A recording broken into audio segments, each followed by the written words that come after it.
A very good morning to all of you. I, Prerna Mahendras, welcome you all to Mahendra's YouTube special classes. Good morning आप लोग सभी को और happy Diwali, Deepawali की शुभकामनाएं आप सभी को। आज का हमारा स्पेशल क्लास दीपावली स्पेशल आप लोगों के लिए यहाँ पे लाया गया है एसएससी के ऊपर। आज मैं आप लोगों के साथ कुछ बहुत बढ़िया, कुछ बहुत मजेदार ट्रिक शेयर करने वाली हूँ जो आप लोगों ने पहले नहीं देखा है पैरा जंबल्स पे। ठीक है, पैरा जंबल्स क्या होता है? बेसिकली हमारा सेंटेंस रीअरेंजमेंट जिसको कहते हैं। तो इसमें बहुत लोगों को दुख होता है, बहुत जन को प्रॉब्लम होती है, समझ में नहीं आता यार पैरा जंबल्स कैसे करें, समझ में नहीं आ रहा है, पैसेज समझ में नहीं आ रहा है, आंसर कैसे करे, पूरा का पूरा टॉपिक क्या बताना चाह रहा है ये समझ में नहीं आ रहा है।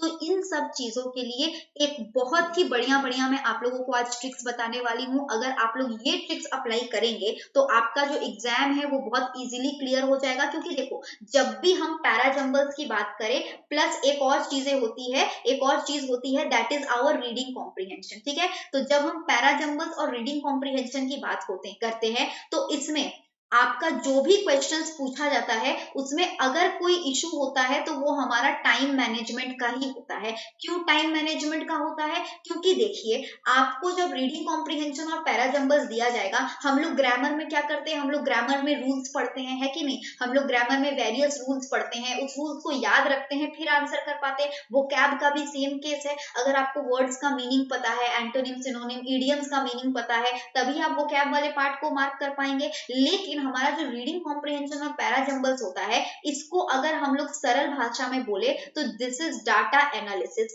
मतलब आपको एक डाटा दिया गया रहेगा, उसको आपको एनालाइज करना है और आंसर बताना है। तो डाटा एनालिसिस करने के लिए आपको क्या चाहिए? आपको कुछ इंपॉर्टेंट ट्रिक्स चाहिए। इसको समझने के लिए आपको कुछ इंपॉर्टेंट ट्रिक्स चाहिए और वही स्पेशल ट्रिक्स मैं आज आप लोगों के लिए दिवाली स्पेशल क्लास में लेकर आ रही हूँ। तो टेंशन की कोई बात नहीं है, पढ़िए, यहाँ पे बहुत मजा आएगा। जल्दी से लाइक, शेयर और सब्सक्राइब कर दीजिए सेशन को। ठीक है, कोई भी डाउट हो आप मेरे से टेलीग्राम में बाद में पूछ सकते हैं। आप लोगों को कोई दिक्कत की बात नहीं है। तो जो आज आप लोगों को समझाया जाएगा बिल्कुल बोरिंग सा टॉपिक नहीं है, बहुत बढ़िया स्पेशल ट्रिक्स बताई जाएगी आप लोगों को दीपावली स्पेशल, और जो हमारी एग्जाम के लिए भी बहुत इंपॉर्टेंट है। तो सभी कोई इन चीजों को ध्यान से सुने और कोई भी डाउट हो तो मुझसे उसके बाद टेलीग्राम में जरूर पूछें। ठीक है, पैरा जंबल्स का स्पेशल ट्रिक्स हम लोग देखेंगे। तो जैसा मैंने आपको बताया कि पैरा जंबल्स क्या होता है, डाटा एनालिसिस होता है।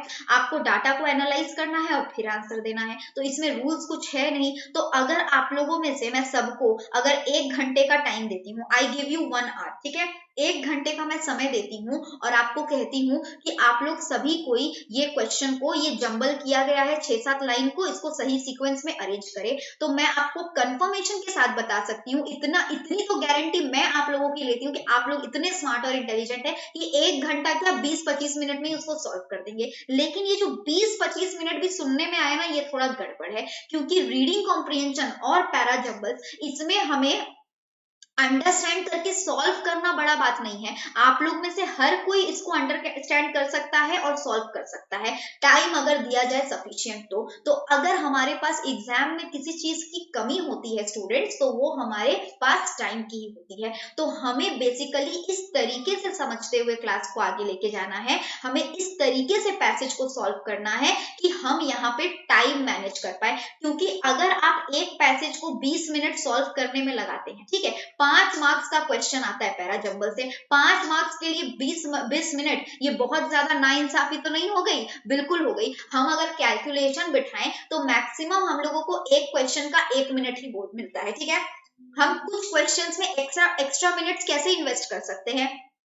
अगर हमने कुछ दूसरे क्वेश्चंस में टाइम बचा लिया, तभी आप दूसरे जो लेंथी क्वेश्चन उसमें एक्स्ट्रा दे सकते हो। और फुल पेपर हम लोग कर भी नहीं पाते, यही रीजन है कि 1 मिनट के अंदर सारे क्वेश्चंस नहीं हो पाते। तो हमें कोशिश तो यही करनी है कि हम एटलीस्ट कम से कम टाइम में सारे क्वेश्चंस का आंसर दे दे। तो इसके लिए मैं आप लोगों को कुछ ट्रिक्स बताने वाली हूँ कि पैरा जंबल्स को आप कम से कम टाइम में आंसर कर पाए। ठीक है, उसके पहले आप लोगों को कुछ इंपॉर्टेंट इन्फॉर्मेशन दूंगी। आप लोगों में से बहुत जन का ये डाउट्स और क्वेरीज रहता है, टेलीग्राम में में भी, क्लासेस में भी आप लोग पूछ रहे हैं कि मैम डाउट है, टेक्निकल इशू है, एसटी पोर्टल रिलेटेड इशू है, पीडीएफ रिलेटेड इशू है, इन सब के लिए क्या करें, या एडमिशन लेना है मैम, या एसटी आप लोगों को एसटी के पैकेजेस परचेज करने हैं, स्टडी मटेरियल परचेज करना है प्रीवियस ईयर जो हमारे महिंद्रा के एसटी पोर्टल में, तो इन सब के लिए क्या सॉल्यूशन है, इन सब का एक सॉल्यूशन है, ये हमारा टोल फ्री नंबर है, ये महिंद्रा का टोल फ्री नंबर है। यहाँ पे आप सुबह 9 बजे से लेके शाम 6 बजे के बीच में कभी भी कॉल करेंगे, हमारी जो सपोर्ट टीम है, हेल्पलाइन टीम है, वो आप लोगों के सारे क्वेश्चंस का डाउट का क्लियर करेगी, क्वेरीज को क्लियर करेगी, चाहे वो पीडीएफ रिलेटेड हो, इवेंट्स लिंक रिलेटेड हो, एसटी पोर्टल टेक्निकल इशू हो, और you want to purchase any packages, और you want to take admission in any of our upcoming batches, उसका प्रोसेस क्या है, क्या करना है, अपकमिंग बैचेस क्या है, ये सारी डिटेल्स आपको इस नंबर पे प्रोवाइड कर दी जाएगी। ठीक है, इसके जस्ट नीचे टेलीग्राम लिंक दिया है of my group, you just need to copy paste the link and join the group. ठीक है, चलो अब इसके बाद आगे बढ़ते हैं। तो बेसिक मैंने आप लोगों को इंपॉर्टेंट इन्फॉर्मेशन दे दिए हैं, जैसे मैं क्लास में आप लोगों को कुछ समझाऊंगी तो आप मुझसे टेलीग्राम में पूछ लेना अगर कोई डाउट रहे तो। ठीक है, तो सबसे पहले ट्रिक समझने के पहले टाइप्स देखते हैं कि पैराजंबल्स के टाइप्स कैसे होते हैं। टोटल हमारे एग्जाम में 3 टाइप का बेसिक क्वेश्चंस होता है पैराजंबल्स का। ठीक है, पहला टाइप क्या होता है, क्लियरली लिखा है ऑल सेंटेंसेस आर जंबल्ड, इसमें हमारे सारे सेंटेंसेस जंबल्ड होते हैं, जैसे A B C D E F. ठीक है, सपोज मान लीजिए 6 सेंटेंसेस दिए हैं और ये सारे के सारे जंबल्ड है,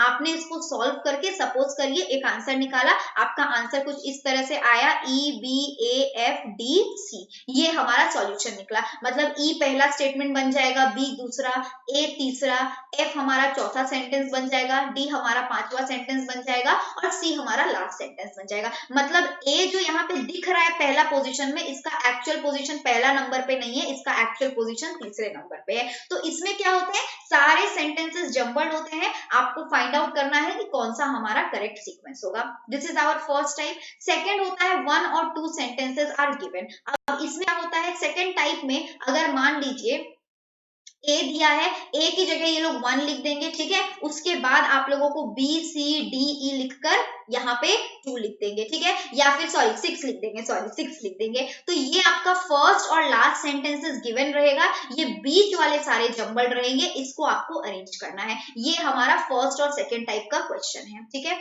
अब आते हैं थर्ड वाला टाइप पे जो बहुत ही ज्यादा इंपॉर्टेंट है, और इसके लिए ही मैं आप लोगों को एक बहुत बढ़िया स्पेशल ट्रिक अभी बताने वाली हूँ। और वो स्पेशल ट्रिक क्या है, देखिए, जब हम थर्ड टाइप की बात करते हैं, it could be given in any of the above given format but the questioning pattern is different. ये ऊपर दिए गए किसी भी फॉर्मेट में हो सकता है, पर इनका क्वेश्चनिंग पैटर्न जो है वो थोड़ा डिफरेंट होता है। ठीक है, अब इसके लिए मैं आप लोगों को एक बहुत बढ़िया स्पेशल ट्रिक बताऊंगी जिससे आपको इसको सॉल्व करना है, वो होता है एलिमिनेशन मेथड। ये थर्ड टाइप क्या होता है, सपोज करिए A B C D E F. ठीक है, इस तरीके से हम लोग को 6 सेंटेंसेस दिए हैं, मान लो 6 के 6 जंबल्ड है, आपने सॉल्व कर लिया, इस तरीके से आपका आंसर आया B E F A C D. ठीक है, ये हमारा सीक्वेंस आया सपोज करिए, और आपको यहाँ पे जो सीक्वेंस आपने आंसर निकाला, आपके क्वेश्चन में ये नहीं पूछा जाएगा कि सही सीक्वेंस क्या है,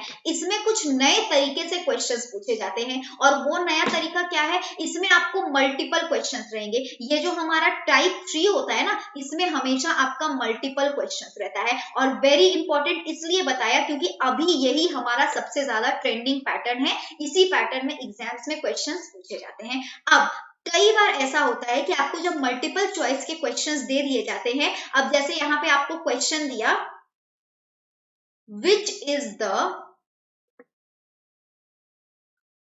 सेकेंड स्टेटमेंट। ठीक है, मान लीजिए आपका क्वेश्चन है कि इनमें से हमारा सेकेंड नंबर वाला स्टेटमेंट क्या होगा। अब हम ऑप्शंस में जाएंगे, जब आप ऑप्शंस में जा रहे हैं, पहला ऑप्शन आपको दिया है बी, दूसरा ऑप्शन आपको दिया है डी, तीसरा ऑप्शन आपको दिया है ए, और चौथा ऑप्शन आपको दिया है एफ। ठीक है, 4 ऑप्शंस आपको दे दिए गए हैं। ठीक है, मान लीजिए चलो 4 नहीं 5 ऑप्शन दिए हैं, 5वां ऑप्शन दे दिया है सी। अब आप लोगों को यहाँ पे 4 ऑप्शंस दे या 5 ऑप्शंस दे, आपने देख लिया सेकंड स्टेटमेंट पूछा जा रहा है, आपने जो सॉल्व किया उसके नीचे बस ये रफ वर्क आप लोगों को रफ शीट मिलता है, वहां पे सॉल्व करके नीचे नंबरिंग्स दे दीजिए। तो जैसे आप लोगों ने नंबरिंग्स दे दी, आप लोगों ने सॉल्व कर लिया, आपने देखा ई आपका सेकंड स्टेटमेंट है, ठीक है।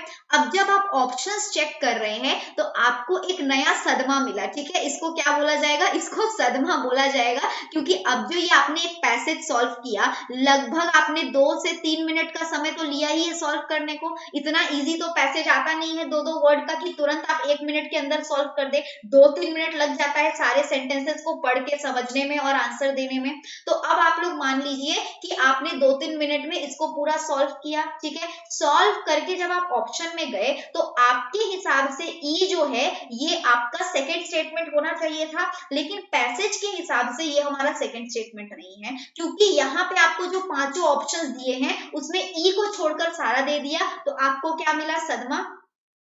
ये बनेगा हमारा लाइफ का दूसरा सबसे बड़ा सदमा। और दूसरा मैंने क्यों बताया, क्योंकि पहला तो यार 11-12 में सबको ही मिल जाता है ना, सभी को इस बात से अग्री करेंगे। तो ये हमारा लाइफ का दूसरा सबसे बड़ा सदमा होता है। तो अब इसमें जो ये आपने 2-3 मिनट वेस्ट किए, तो आप ये क्या टाइम वापस ले आओगे? और अगर ई हमारा सेकंड स्टेटमेंट होना चाहिए, ऑप्शन में नहीं है, तो यहाँ पे डेफिनेटली आपसे गलती हुई है। इनके द्वारा दिया गया जो ऑप्शन है इसमें 100% एक्यूरेसी है, इसमें कोई गलती नहीं है। और मान लीजिए भूले भटके कहीं कोई गलती हो गई तो उसका आपको ग्रेस मिलेगा। अदरवाइज ऐसा आप जनरली मान के चलिए कि अगर आंसर के ऑप्शंस में कुछ गड़बड़ है तो वो आपकी ही गलती है, इनकी गलती नहीं है। ये स्कूल एग्जाम्स नहीं है कि एक टीचर ने ही पेपर सेट किया, कुछ गड़बड़ हो गई तो मैम क्लास में एग्जाम आवर के बीच में आके कट करके रेक्टिफिकेशन करवा देती है। यहाँ पे पेपर बनने में बहुत लेयर्स होते हैं, 3-4 लेवल से ये स्क्रूटिनाइज होता है, उसके बाद ही आप लोगों के एग्जाम में पब्लिश होता है। तो ऐसा एरर होने का कोई चांसेस नहीं है। तो अब इसका स्पेशल ट्रिक क्या है, अब आते हैं ट्रिक वाले पार्ट में। देखो, जब भी आप क्वेश्चन देखेंगे सबसे पहले ऑप्शन देख लेना क्वेश्चन किस टाइप का है। तो आपने देखा टाइप 3 का क्वेश्चन है, तो सबसे पहले रफ वर्क में 1 2 3 4 5 6 जितने सेंटेंसेस रहेंगे उतना नंबर लिख लेना। और उसके बाद जितने क्वेश्चन दिए गए रहेंगे, इस टाइप के क्वेश्चन में मिनिमम आपको 3 से 4 क्वेश्चन तो रहते ही हैं, ठीक है। ऑन एन एवरेज आप 4 मान लीजिए, अगर 6 सेंटेंस है तो 4 क्वेश्चन तो रहेंगे ही रहेंगे, ठीक है।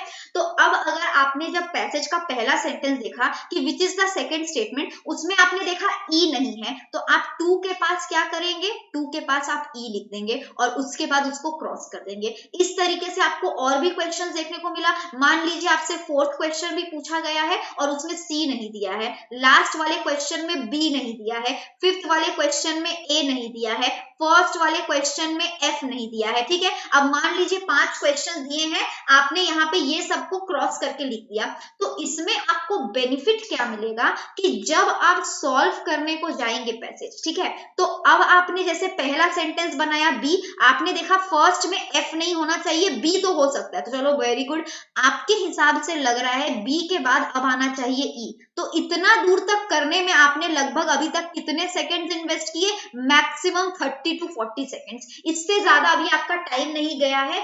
आपको लग रहा है कि आपका जो सेकंड सेंटेंस है वो ई होना चाहिए, ठीक है। और आपने क्वेश्चन में देख लिया ई नहीं है, आपने जो रफ वर्क में रेडी किया है उसमें आपने देखा कि सेकंड सेंटेंस जो है उसमें ई नहीं हो सकता है। तो अब आप यहाँ पे क्या करेंगे, अब यहाँ पे आप सावधान हो जाएंगे और इसको तुरंत यहाँ से हटा देंगे, क्योंकि आपने ऑप्शंस के द्वारा इसको फाइंड आउट कर लिया है। This is basically our cross checking method. और ये जो हमारा क्रॉस चेकिंग मेथड है, इसकी एक्यूरेसी कितनी होती है, इसकी एक्यूरेसी जो है, इसकी एक्यूरेसी हमारी 100% होगी। 100% क्यों होगी, क्योंकि यहाँ पे जो आप आंसर दे रहे हो वो ऑप्शन के हिसाब से ही आंसर दे रहे हो, जो आपने ऑप्शन में देखा आप वही आंसर दे रहे हैं। तो अब जब ऑप्शन में दिया है कि सेकंड स्टेटमेंट में ई नहीं हो सकता है, तभी ऑप्शन में दिया है, तो यहाँ पे आप क्रॉस चेक करके फाइंड कर सकते हो। और आपने अभी बस एक सेंटेंस पक्का किया, दूसरा वाले में आप अनश्योर थे, अभी आप लगा ही रहे थे,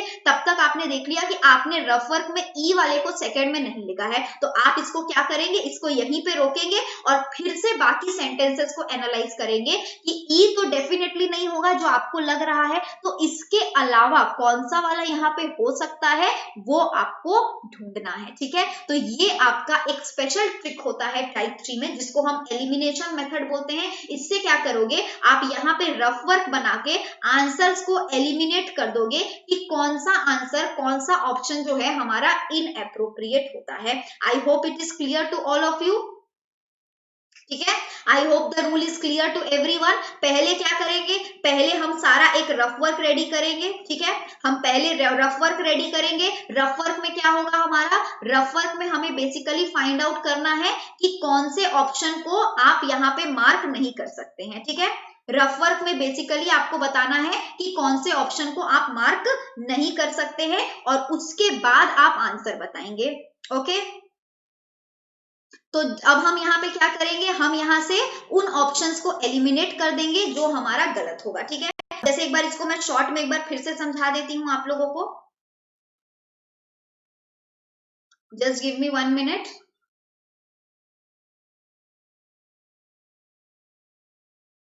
हाँ, जैसा मैंने आपको बताया कि आपने जब सॉल्यूशन को स्टार्ट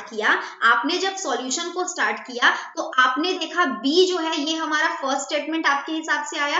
फिर आपने देखा एफ नहीं होना चाहिए तो चलो बी तो ठीक है। आपको जैसे ही लगा ई हो सकता था तो आपने देखा कि नहीं, ई को तो हमने यहाँ पे एलिमिनेट कर दिया है, ई तो डेफिनेटली सेकेंड नहीं होगा, तो आप यहीं स्टॉप करेंगे। तो ये 2-3 मिनट आप टाइम वेस्ट करने से बच जाएंगे। आप तुरंत यहाँ पे ये वाला जो मेथड है इसके द्वारा क्रॉस चेक करेंगे और इसकी एक्यूरेसी कितनी होती है, इसकी एक्यूरेसी 100% होगी, क्योंकि ये जो आपने क्रॉस चेकिंग का लिस्ट बनाया है ये आपने गिवन ऑप्शंस के द्वारा ही बनाया है। ठीक है, तो ये हमारा स्पेशल ट्रिक है एलिमिनेशन टाइप 3 के लिए। अगर ये रूल अप्लाई करके टाइप 3 का क्वेश्चन सॉल्व करेंगे तो आप सॉल्व करते करते ही क्रॉस चेक कर सकते हैं कि आप सही पाथ में जा रहे हैं कि नहीं तो लास्ट में फिर वही होगा, आपने जो 2 ऑप्शन सेंटेंस नंबर 2 में लिखा वो आपकी गिवन ऑप्शंस में है ही नहीं, तो आपको क्या करना पड़ जाएगा, वहां पे सदमा मिलेगा और फिर से सॉल्व करना पड़ेगा। अब आप एक जगह का पोजीशन अगर चेंज करते हैं तो इसका मतलब बाकी सब चेंज हो जाएगा, पूरा हैफर्ड हो जाएगा,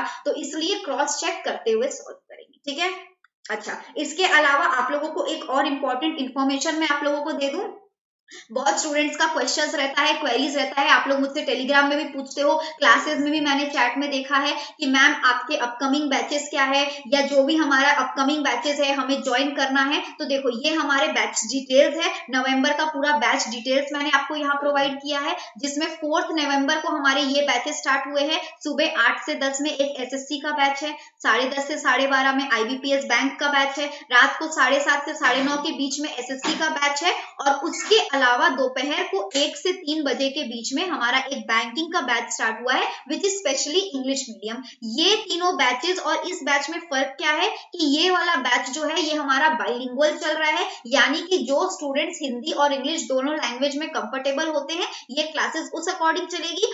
और जो हमारा सेकेंड बैच है वो आपका खास करके इंग्लिश वाले स्टूडेंट्स के लिए, इंग्लिश मीडियम मतलब ये नहीं, बेसिकली जो इंग्लिश मीडियम से पढ़े हैं उनके लिए है बेसिकली, स्पेशली जो हमारे साउथ साइड के स्टूडेंट्स होते हैं जिनको आपका इंग्लिश में प्रॉब्लम, हिंदी समझने में प्रॉब्लम होता है, जिनको हिंदी समझने में इशू होती है, उनके लिए ये बैच है, यहाँ पे बाइलिंगुअल में पढ़ाया जाएगा। ठीक है, तो ये तो रहे हमारे 4 नवंबर के बैच। उसके अलावा हमारा 11th को ये सारे बैचेस स्टार्ट हुए हैं जो अभी रिसेंटली हुए हैं, तो आप इनको भी ज्वाइन कर सकते हैं। इसमें भी ज्यादा कुछ प्रोसीड हुआ नहीं है क्योंकि उसके बीच में फिर दिवाली की छुट्टी भी हो गई, तो मैक्स टू मैक्स इंट्रोडक्शन हुआ होगा। ठीक है, इसमें हमारे 2 बैचेस है, 3 से 5 आपका बैंक का, फिर 1 से 3 आपका एसएससी का, और दोनों ही बैचेस क्या है हमारे बाइलिंगुअल है। नेक्स्ट है हमारा 18 नवंबर को अपकमिंग वीक में जो अब हमारा बैच है, ठीक है, ये हमारा 5:30 to 7:30 में एक एसएससी का बैच चलेगा, सुबह 8 से 10 में एक बैंक का बैच है, दोनों ही बाइलिंगुअल है यानी मिक्स्ड इंग्लिश हिंदी, और इसके अलावा 10:30 से 12:30 में एक बैच स्टार्ट हो रहा है जो कि एसएससी है,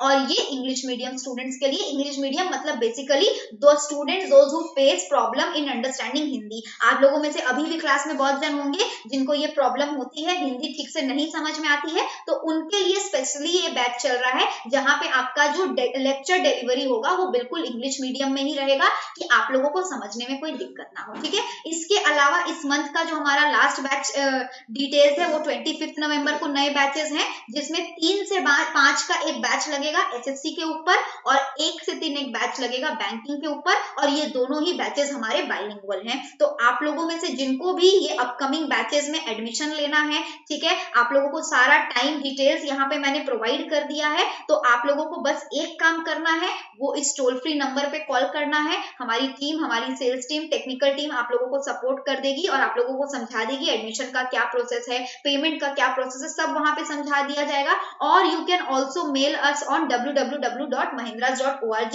विल डेफिनेटली रिवर्ट बैक। यहाँ से भी आपको रिवर्ट बैक मिलेगा और आप अपने एडमिशन के प्रोसेस को आगे बढ़ा सकते हैं। ठीक है, चलो, इसके अलावा एक और इम्पोर्टेंट इन्फॉर्मेशन आप लोगों को, जैसे अभी मैंने बार बार बोला कि कोई भी डाउट हो तो टेलीग्राम में मुझसे पूछ सकते हैं।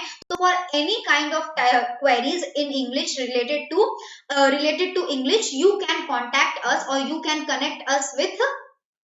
Connect with us in this channel which is English Mahindras live. आपको इस चैनल में जुड़ जाना है, ये एक आपका पब्लिक चैनल है। टेलीग्राम में आपको जस्ट टाइप करना होगा इंग्लिश महिंद्राज लाइव, आपको ग्रुप दिख जाएगा और नीचे ग्रुप जब आप ओपन करोगे तो ज्वाइन का ऑप्शन होगा, आप वहां पे ज्वाइन कर लीजिए। वहां पे मैं और हमारी जितनी भी इंग्लिश की एक्सपर्ट फैकल्टीज है सारे जुड़े हुए हैं। आपका जो भी डाउट्स और क्वेरीज है उसको वहां पे सॉल्व किया जाएगा। प्लस आप लोगों को एडिशनल कुछ भी क्वेश्चंस हो, प्रैक्टिस करते वक्त प्रॉब्लम आप वहां कर सकते हैं, आपकी क्वेरीज हम लोगों से सॉल्व कर सकते हैं। उसके अलावा अपकमिंग इंफॉर्मेशंस, नोटिफिकेशंस, नोट्स, आपका स्टडी मटेरियल, ये सारे वहां पे प्रोवाइड किए जाते हैं। अपकमिंग क्लासेस के लिंक्स, अपकमिंग इवेंट्स के लिंक, ये सब आप लोगों को इस ग्रुप में मिलेगा। तो अगर अभी तक आप लोगों ने ज्वाइन नहीं किया है तो जल्दी से ज्वाइन कर ले। और जैसा अभी मैंने आप लोगों को एडमिशन रिलेटेड बैचेस बताए हैं, उसके साथ एक और बहुत बढ़िया इंपॉर्टेंट न्यूज आप लोगों के लिए, दिवाली का ये बहुत बढ़िया बोनस न्यूज है आप लोगों का, कि आप लोगों को 10% का एक्स्ट्रा डिस्काउंट मिलेगा on all products and services of Mahindras, अगर आप ये प्रोमो कोड लगाते हैं E13827। अगर आप ये प्रोमो कोड अप्लाई करके एडमिशन लेते हैं तो आप लोगों को हर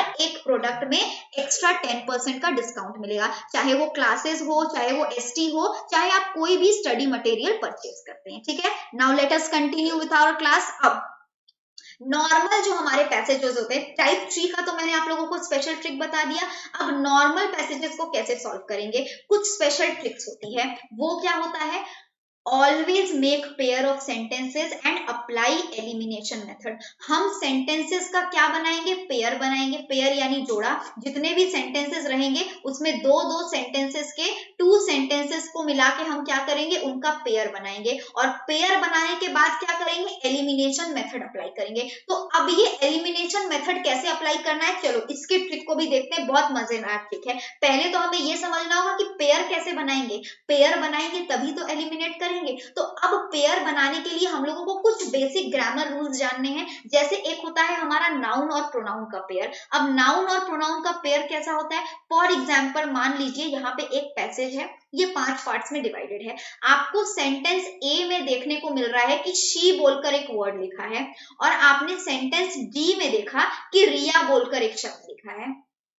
ठीक है, तो यहाँ पे शी देखते ही आपको क्या समझ में आया कि शी एक फीमेल को रेफर कर रहा है, ये एक प्रोनाउन है। और प्रोनाउन हम सेंटेंस में कब यूज करते हैं, to avoid repetition of noun, है ना। तो नाउन के रिपीटेशन को अवॉइड करने के लिए हम सेंटेंस में किस चीज का इस्तेमाल करते हैं, हम प्रोनाउन का इस्तेमाल करते हैं। तो आपने जैसे ही एक प्रोनाउन देखा, आपने तुरंत क्या ढूंढना स्टार्ट किया, इसका नाउन कहाँ है। तो आपने सेंटेंस डी में जाकर देखा कि इसका एक नाउन है। तो अब जो इसकी पेयरिंग बनेगी वो डी ए की पेयरिंग बनेगी कि ए डी की पेयरिंग बनेगी। बहुत सिंपल कॉमन सेंस है कि पहले हम नाउन लिखते हैं and noun should be followed by pronoun, है ना। First we write noun and then we write pronoun. तो नाउन के बाद प्रोनाउन होना चाहिए। तो नाउन किस सेंटेंस में है, डी में है, तो पहले डी आएगा उसके बाद ही तो ए आएगा। तो ये पेयरिंग हमारा करेक्ट है, ये पेयरिंग हमारा इनकरेक्ट है। अब इसमें से एलिमिनेशन कैसे करेंगे,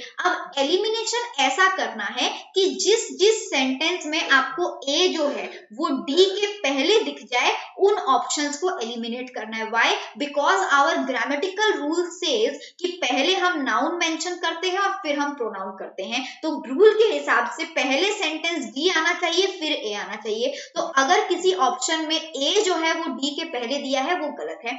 अब इस तरीके के मान लीजिए हमारे ऑप्शंस है। ऑप्शन 1 आपको कुछ इस तरीके को देखने को मिल रहा है, ए सी ई बी डी, ठीक है। सेकेंड ऑप्शन आपको इस तरीके से मिला, C A B D E. Third option आपको देखने को मिल रहा है, मैं एग्जांपल दे रही हूं सिर्फ, ठीक है। थर्ड ऑप्शन आपको देखने को मिल रहा है बी डी सी ए ई। फोर्थ ऑप्शन आपको देखने को मिल रहा है ई बी ए डी सी, ठीक है। इस तरीके से 4 ऑप्शंस आपको देखने को मिले।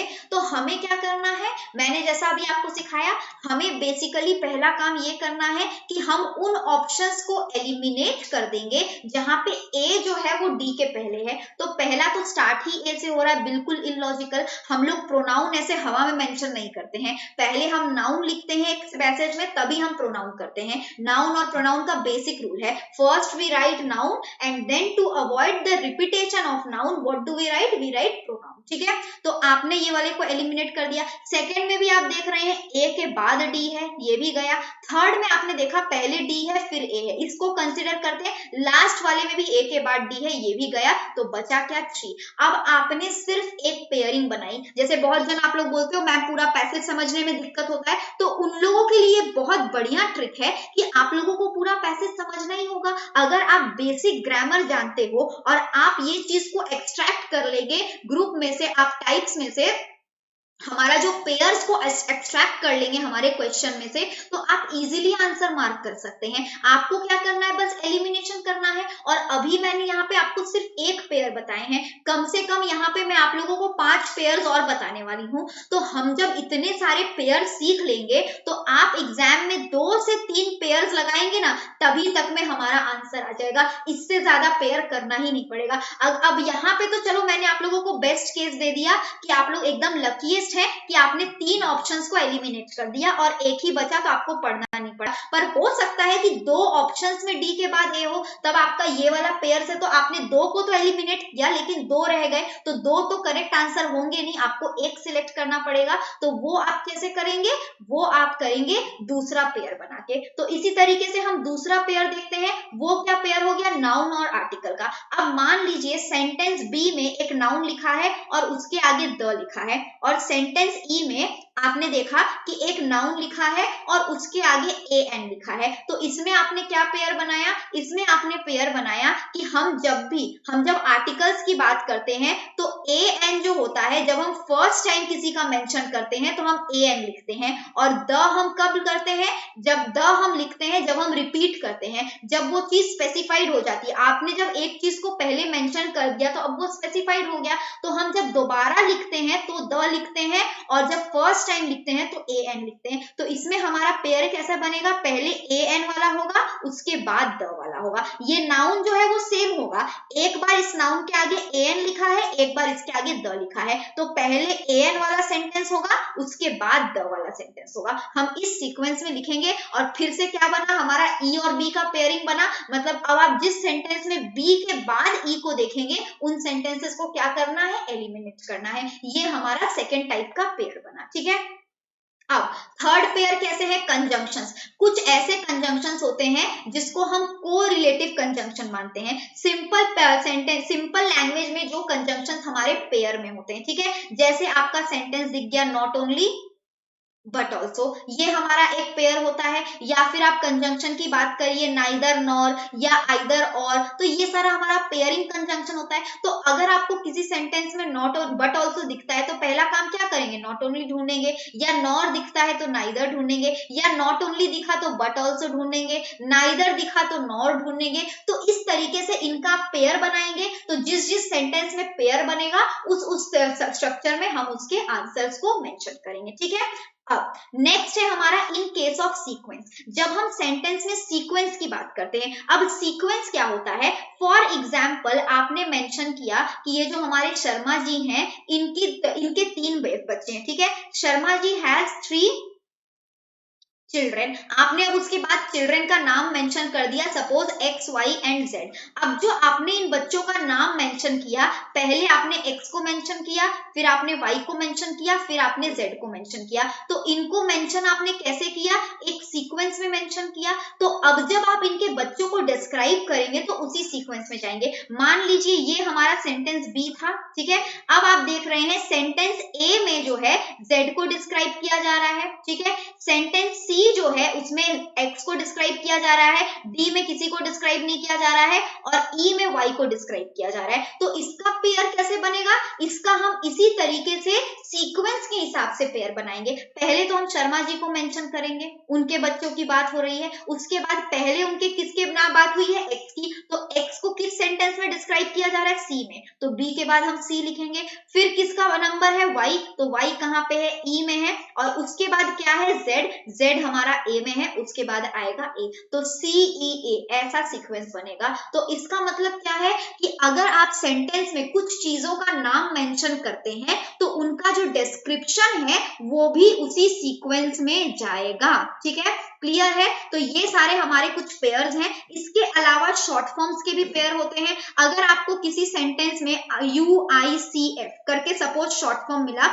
तो हम सबसे पहले, ये आपको सेंटेंस ए में दिखा, तो आपको सेंटेंस सी में दिख रहा है कि इसी का फुल फॉर्म दिया है, U stands for, I stands for, C stands for, F stands for.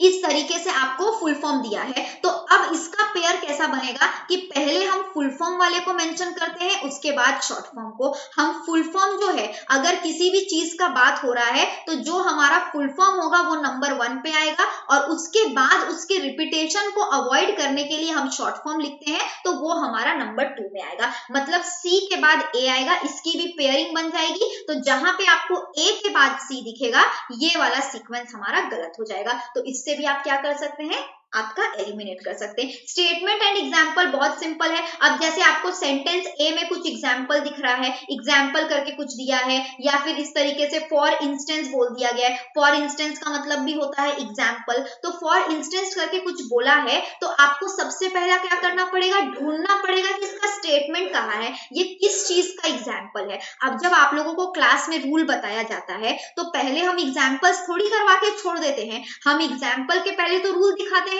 Rule दिखाएंगे तभी तो एग्जाम्पल देंगे कि देखो ये रूल है, इसका ये एग्जाम्पल है। उसी तरीके से स्टेटमेंट और एग्जाम्पल का भी पेयर बनता है। अब आप मान लीजिए सेंटेंस ए में आपका स्टेटमेंट है, और सेंटेंस एफ जो है उसमें सेंटेंस ए में एग्जाम्पल है और सेंटेंस एफ में आपका स्टेटमेंट है। तो इसका पेयर कैसा बनेगा, पहले एफ फिर ए। पहले हम स्टेटमेंट की बात करेंगे, उसके बाद उसके एग्जाम्पल को देंगे। इस तरीके से हमारा जो प्रोसेस है वो आगे बढ़ेगा, ठीक है। तो आप इस तरीके से आप एलिमिनेट कर देंगे उन ऑप्शंस को जहां पे पहले ए रहेगा और फिर एफ रहेगा। हम पहले किसी चीज का एग्जाम्पल देके फिर स्टेटमेंट मेंशन नहीं करते हैं, पहले स्टेटमेंट मेंशन करते हैं फिर एग्जाम्पल देते हैं, ठीक है।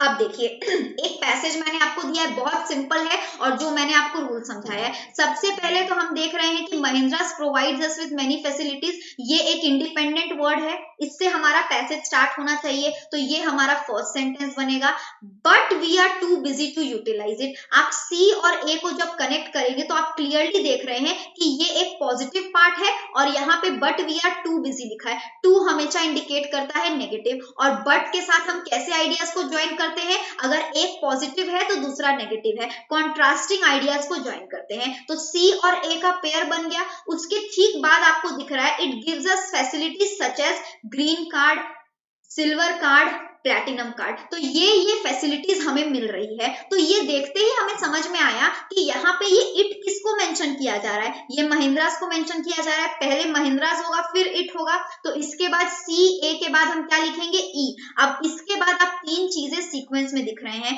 ग्रीन, सिल्वर और प्लैटिनम। इनको मेंशन किया गया है कि हमें महिंद्रास की तरफ से ये फैसिलिटीज मिलती है। अब इन फैसिलिटीज को डिस्क्राइब किया जा रहा है कि क्या क्या फैसिलिटीज मिलती है। सेंटेंस बी में लिखा है, green card provides us with XYZ, मतलब जो भी फैसिलिटीज है।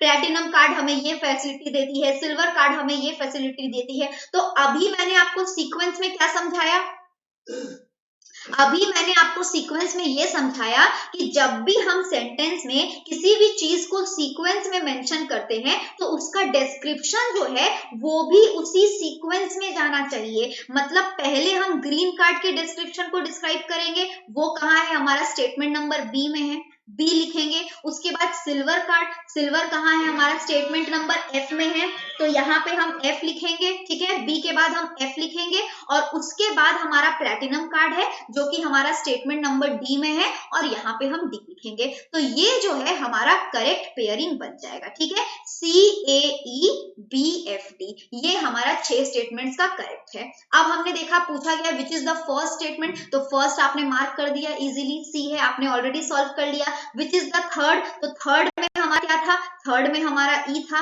तो थर्ड में हम क्या मार्क करेंगे, ई मार्क करेंगे। और इसके बाद एक क्वेश्चन है, ये बहुत इंपॉर्टेंट है, यहाँ पे लिखा है which should be the penultimate statement.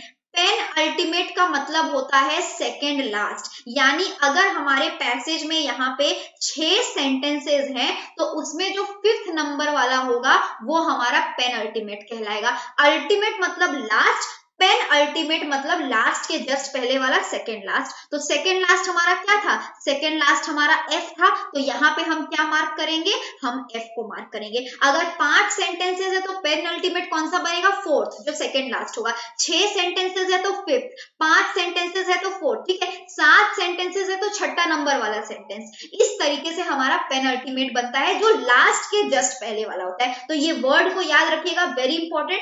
आजकल ये लोग सेकेंड लास्ट में जो नंबर देने की जगह पेन अल्टीमेट भी दे देते हैं, या लास्ट की जगह अल्टीमेट भी दे देते हैं, ठीक है। तो इसका मतलब होता है ultimate means last, penultimate means second last. तो आप लोगों को आज बहुत इंपॉर्टेंट ट्रिक्स बताई गई जिससे आप एग्जाम में इजीली ऑप्शंस को एलिमिनेट करके करेक्ट आंसर को फॉर्म कर सकते हैं, ठीक है। तो इस ट्रिक से आप लोग सभी को जरूर प्रैक्टिस करें।